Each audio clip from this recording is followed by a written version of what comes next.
April 5, 1890, and in just 1.5 years, the Duchy of Oldenburg was made independent. Grand Duchy, I should say, by the way. Hello everyone, I call myself Zondagskind and I like to play Victoria 3. And last episode was a banger, I think. Even though it wasn't as exciting as my test run suggested. But anyway. By the way, list literacy, 93.5%. Holy crap. We're going to be incorporating a lot of literate citizens. If we do end up incorporating, if and when we incorporate Oldenburg. We should be able to do that fairly soon. At some point we'll get an obligation from bankrolling them, and then they should want to join our customs union stat. And definitely, of course, we are working on the relations there. We can actually stop improving with the Netherlands, and we actually can't improve with Oldenburg anyway. We'll just have to focus on the bankrolling part, which is fine. And expand the oil industry was completed. That's okay, I guess. So we'll just improve our technological progress. I am never opposed to that. Give me that technology. So weirdly enough, people are still supporting Austria-Hungary as a unification candidate. I don't think that is going to go well for you. And once we incorporate Oldenburg, we will have at least 2 of these 17 provinces, but of course that is still a ways away. And I don't know if I want to go through the juggernaut that is Prussia, who is supported by France still. So yeah, that doesn't seem right. Also a defensive pact with the Ottoman Empire. Yeah, that is a lot of troops to go through. Plus Britain probably hates me now. Oh, well, they actually don't really hate me. But yeah, tricky stuff. You could bankroll France and get an obligation off of them, but my economy just isn't strong enough to do that. Let's see. As the secret police law gains traction... Oh, okay. Many of our people have expressed concerns about their privacy. I guess get rid of the prestige malice. That seems okay. Scandinavia is now also colonizing Herero land. Or actually, we weren't colonizing Herero land. We're in Namakwa land. But that's fine. Well, we're just keeping an eye on Oldenburg here. That's basically all we care about at this point. We are bankrolling them, and every time you do that, there is a... what's it called again? Every week, there's a 0.2% chance to generate an obligation. Austria-Hungary fighting revolutionary Austria. Oh yeah, so they have really suffered from what we've done to them. And Kaiser Karl Ludwig von Hohenberg is trying to take control. Why is that? Why are you the way you are? It's not freedom of conscience, professional army, interventionism, mercantilism is what you're so upset about. Really? That is, and a different taxation. Yeah, apparently that's that. And migration controls, you want closed borders. That is a tame revolution, my friends. That is not worth the effort. Let's not import fish anymore, sure. And over here we'll get a government administration going. And over here we'll get a government administration going. Which means we can also up the ante on our institutions. That will be nice. Yeah, revolutionary Austria. What are actually the numbers here? Also, Austria-Hungary again is helped here by Great Britain. So yeah, that kind of makes me nervous about a unification play. I just don't think that... I don't think that Prussia is going to like me enough that it's going to help me become the unification candidate, because they aren't anymore. Because they lost that war against Austria-Hungary, or against Austria, which actually made it possible for, or which took Oldenburg as a puppet to them. So that's what happened there.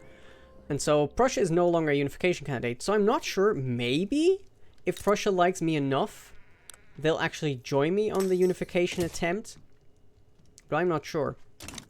Oldenburg flips back and forth between supporting Austria-Hungary for unification, which is of course unacceptable. They should be in favor of us. Anyway, I guess there's not another election upcoming, but there's a great train smash. Oh no. We get more loyalists or more radical standards of living. Wait, this is literally the same thing, except the popularity thing. I don't really care, but fine. So still low market access, eh? Is that because of infrastructure? It is. Well, we need to fix that. What is your port? I guess we'll just get another railway. Sure, why not? Another 2. That will work. We can't have our capital be It's weird though. If your capital isn't connected to your trade block, but every other state is there really any penalty to it? I'm not sure. Because your trade capital, I don't know. Maybe I'm misunderstanding something there. Anyway, we got to the hearth process, better steel making. So let's immediately slot that in, because steel do be expensive. Although then iron do be expensive. So instead we need to slot in some iron mines, I suppose. Not enough peasants here. That is a problem. We'll slot 2 iron mines in here. We'll pick one of those up to the front. We will be dealing with radicals just basically until the end of the game, but that's fine, honestly. But we do have an unacceptable government. And we could do this, but then there's no chance of getting secret police anymore. I kind of want to try and not be too gamey about it and keep this in. Austria-Hungary is actually losing over here. Rudolf Mergenthaler again fighting a ghost. Don't let your armies be led by ghosts. It does not go well. But here, actually... Well, no, this is just way too many troops. Yeah. Bernhard von Malaysia is going to lose against Leonhard Tafel. So yeah, big rift. And especially Hungary. Yeah, basically the entire Kingdom of Hungary and a lot of the Kingdom of Austria also rebelled. It's like right through the middle. Also, Venetia is on the radical side, but Lombardy is on the Emperor's side. It is a right old mess. And here, Ernst Markreiter is also winning against the garrisons. Yeah, so Transylvania has been taken over by the radicals almost, which makes sense because it was not connected at all to the market, so it just fell immediately. Hereroland is now seeing a rebellion. And France and the Cape Colony are at war? What is this about? Great Britain trying to open the Carta market, which has already succeeded, and trying to open the French market. And return Madras. Oh my goodness. France trying to make the moves here by taking an entire state of India. Amazing. Just amazing. Oh, whoops. Anyway, and Portugal also fighting a revolution on the inland. Not sure what that's about, but they are struggling. Prussia actually kept that Moroccan holding, which is wild. Ooh, the British taking losses over here. Yeah, man. Britain's actually, are they still the #1 power? They are, but I feel like France, no. France isn't on their coattails at all. Anyway, how's Oldenburg doing? Are you... Yes! We can invite him into the customs union. That is amazing. We shall owe you an obligation, that's fine. In that case, we can stop bankrolling you. Well, we'll wait actually until they confirm. Till they actually join the customs union. And there they are. So we can stop bankrolling you.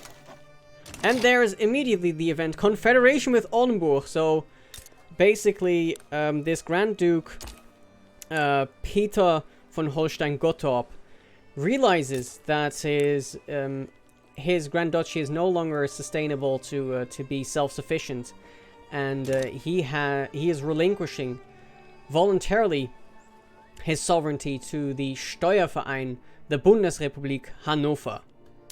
And there we go. Isn't it lovely to see?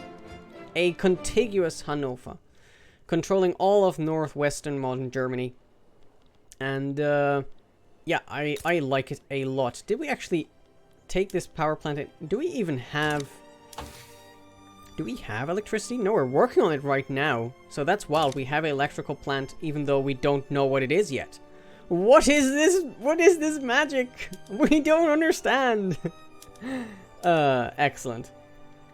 But, yeah, that means we grew to 30 million people now.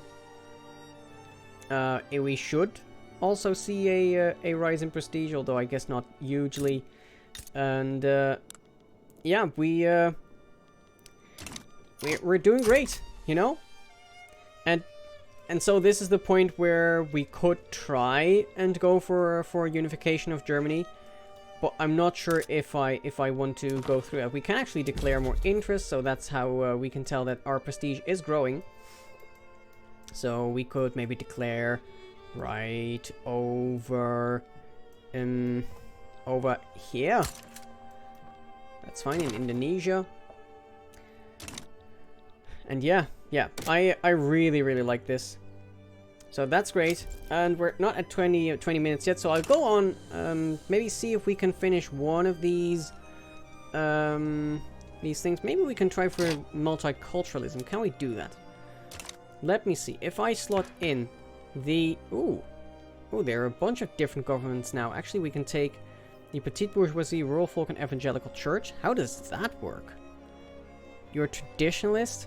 Don't actually like that. I would like to try and go for multiculturalism if I can. Yikes. Yeah, it's because you banded together with the trade unions, with the Social Democrats, Konrad Schuchart. The KPD is not welcome in our government, so I guess we'll go for this, the contested government of the industrialists under Chancellor Bruno Pfeiffer, with Alexander Peters of the Petite Bourgeoisie and Michal von Niezuchowski. That is kind of a Polish name. Niezuchowski, I don't know. Of the Rural Folk. Confirm that. And what we could work on here is not universal suffrage. Nobody likes this. Okay then. Screw you guys, I guess. Then I don't know. I don't know what we enact here. Yeah.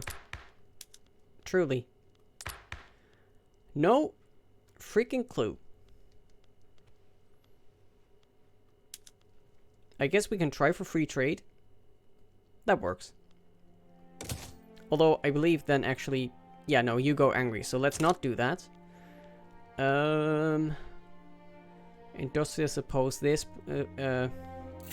I guess we just keep our laws the way they are now. Try to make our people somewhat happier. Try and improve their lot for the final year that we go through here. Let's end it at the end of year 1892, right? That makes sense. So, Spanish Philippines want to improve relations. I don't care for them, but it's fine. But yeah, it looks like Austria-Hungary is just going to fall. The emperor is going to have to abdicate. Franz Josef von Habsburg is hated now. That makes a lot of sense. Whereas Karl Ludwig Hohenberg, no, people don't really know, but they know that it's better than Franz Josef. Franz Josef has just led them to defeat after defeat, even losing against Hanover. I mean, how much worse does it get, right? By the way, I do notice that still the speed of the game is slowing down once you get to a late stage of the game, but at least it's not as grating as it used to be. So, credit where credit is due. T-bourgeoisie don't love me anymore, which I shall try to address. You're still at low market access. Did you get your railways yet? Yes? Okay, I guess we get more railways. That's fine. We can also just get a port. And a donation of knowledge, that is always good with me. So our Chancellor built his own private university. Good stuff. So from North German Confederation, you just need 10 states. But that would basically hinge on Prussia liking us so much that they just let us. And we would need to climb a lot to get to a great power status. Yeah, I don't know. I don't think that's going to happen very soon. We would have to climb a lot. Just climb a lot. I mean, in the end, we might surpass Austria at some point. And Scandinavia, we could probably get there. But yeah, there are only 6 great powers in the world. That's just a little... It's a little. Just a little too little. Again, Radical Austria making a great push here with Theophil Stolze against Bernhard von Malese. And I even started speaking German there. Although their morale actually isn't too great. And there's another election.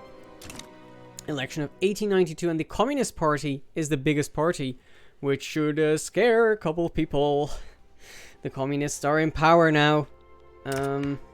Let's see what government we can form. Actually, the most acceptable government here is the government of the Free Conservative Party, still with Bruno Pfeiffer, with the Progress Party. Apparently, you did. Oh, no, that's the Armed Forces again.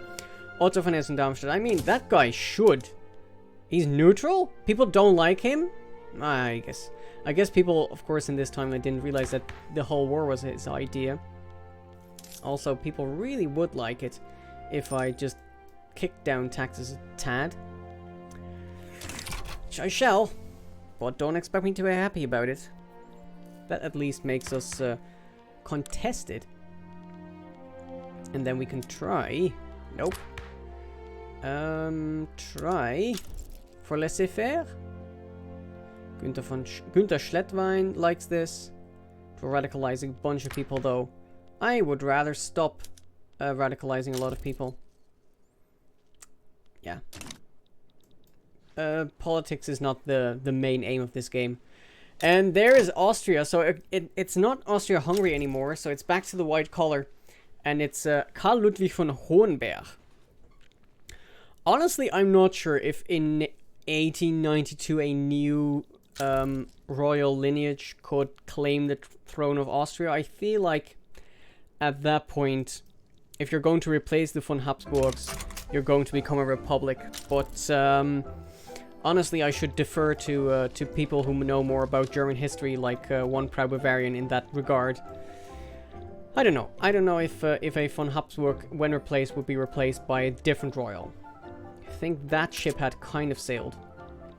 Anyway, let's get a government administration over here. And there's electrical generation, so now we can start being electrical. I don't know. Just checking. What else does it do? Electric sawmills and electric street lights. I did right. So, definitely, we can just try and expand this. And that seems good. So, let's slot in 4 of them. And, oh dear, we have all these things which aren't good anymore. Mechanized workshops. Okay. And we could go to electric streetlights, but let's not yet. Let's try and do that first with the logging camps. Okay. Then probably we're going to run into an input good shortage of electricity. Indeed we are. So let's pull up. Well, we are going to work on the power plant, so that's fine. Wow, France really took Madras. I should have paid closer attention to that. But yeah, they took an entire chunk of southern India. That is ballsy. I don't think I've seen that before. But maybe that's just me not seeing a lot of the AI's moves. Meanwhile, we are struggling to colonize more of southern Namibia. We're trying, but France is just quicker than we are. Which makes sense. But we're trying. We have our small little colonies, and we have our puppet in Dynam, which I feel like I didn't even talk about too much about how useful they are with their silk and their tea and their opium. Opium's still very expensive, but it's fine. And I still find it really weird how Cambodia is a protectorate under us, which means they're actually freer or more autonomous than Dynam is, which is a puppet. It's a loyal puppet as well. We can even annex them. I think I won't. I think I'll leave them. Expand power plants. We will definitely try that. We definitely will. Enact graduated taxation. I think I would love that. Oh, boy would I love that. But it's too bad that nobody who's in government actually likes it. Economically, it would be amazing, but yeah. Just won't work. Wait, did you actually win this? No, you didn't. Too bad. You're going to colonize Herero land even faster. Sachsen-Meiningen has refused to become the protectorate of Prussia. You know what, Sachsen-Meiningen? I respect that. This is Sachsen-Meiningen. It's surrounded by Prussia, and they're like, nope. Nope, I'm not going to be your protectorate. Ballsy. I love it. Even though you're struggling with infrastructure, even though you have no more qualified population, you're basically at your end game. You need to do something or you're just irrelevant. And you just say, nope. Like Frankfurt, I'm going to remain a free city. Nassau, still going strong. Maybe hoping for a personal union. Holy crap! Oh dear! It's happening! Oh, and France is helping Spain. That is grand. So an aristocratic revolt. Oh dear. Oh dear. Aristocrats and industrialists, so I assume this is about laissez-faire, maybe? Yeah? Laissez-faire and anything else? Universal suffrage, I presume. Yep. Yeah, okay. That's clear. Whew! And a revolution in Nassau as well. It's a mess. It doesn't start as early as it did in earlier patches, but at some point countries just explode. Just explode into a million pieces. El Salvador, I suppose, is a British puppet. A British dominion. Makes sense. And yeah, this is rough. But we're expanding our electricity network here. And we will work on more motor industries after that. So, good stuff. Unproductive trade routes. Oh, and survey skyscraper type. Ooh. Ooh. Yes. Let's end on that. Yeah. Yeah. We do get a big tax waste, though. That's not great. Don't want that. So, how long does this take? Await the completion of 2-year survey. I don't have time for that. I don't have time to wait for a survey. At least we don't have that for this episode. But I'll make one more episode where we get that skyscraper. I think that's a nice thing to end on. So, February 8th, 1893. We started to survey for a skyscraper. But before that, we can look one more time to this glorious, contiguous Steuerverein Bundesrepublik Hannover. And if you like that, YouTube, then you can leave a like on the video. Subscribe and ding the bell to know when the last episode of this playlist is going to go live. And if you have any more comments, then you should leave them down below. Saying what I should do now in this playlist isn't going to do much because I'm going to end it right now in this recording session, but comments are always welcome nonetheless. So, see you then. Bye-bye.